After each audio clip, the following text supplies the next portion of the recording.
Red pandas, koalas, narwhals, these are all endangered species, or animals under critical threat of extinction. But if humans are animals, I'd like to add one more to the list: the perfect child.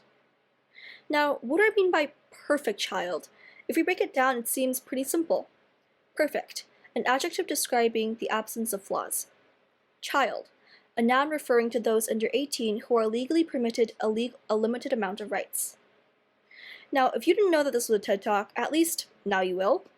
Raise your hand if you've ever been compared to another person. If you had that one student in class with straight A's, no matter the subject, the one who nonchalantly receives a Nobel Prize before learning how to walk and gets your parents' undivided attention. Hands down. Yes, that is the perfect child. The average human lifespan is around 70 to 85 years, depending on personal circumstance and health. In these years, it's expected that we'll undergo a number of changes, some of which we'll be unable to emphasize with. But there will always be one period that's so similar and yet so crucially different: childhood. Our caretakers have the responsibility of our upbringing, mostly for legal purposes. It's only reasonable to let these more experienced people dictate our paths, right? It's hardly logical to let a 7-year-old make major life decisions, especially because the consequences for choosing wrong are magnified with age. And so, they choose for us.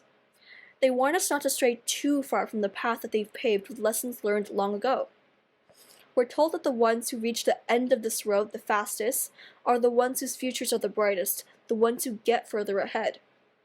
For me, this became an extreme form of motivation.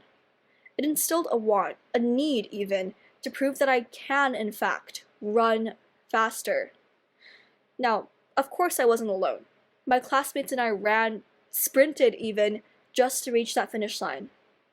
When we got there, only the quickest were celebrated for their efforts. They were continually engulfed in the spotlight. And trust me, being in the spotlight feels amazing. But when did this become a competition, and most importantly, why are we the prize? In this cutthroat society, rules dictate that there can only be one winner, one victor, one singular prize.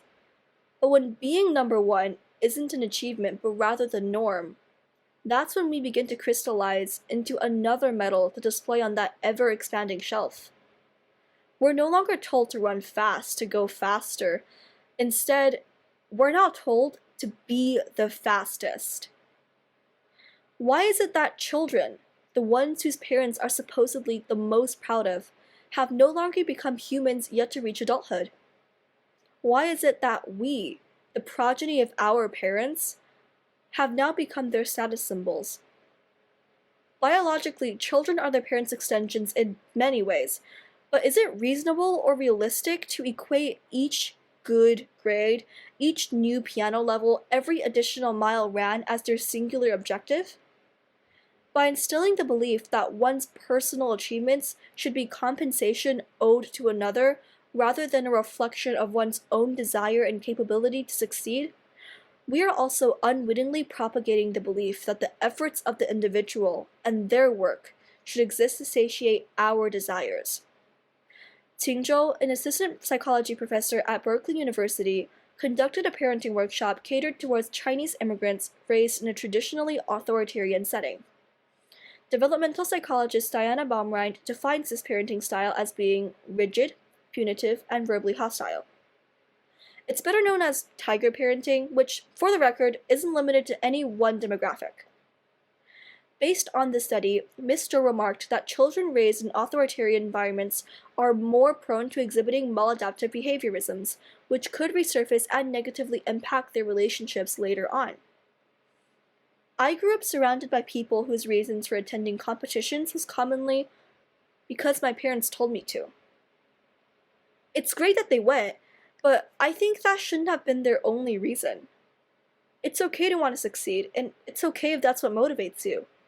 But ultimately, your hard work and your determination should not be used to determine your value. Parents, our achievements were made for our benefit, not just for yours. We're familiar with the responsibility of making informed decisions for our futures, and we know that you are too. So when we ask for less broken sails or for bigger seas, just know that we do so to navigate our own course. Thank you.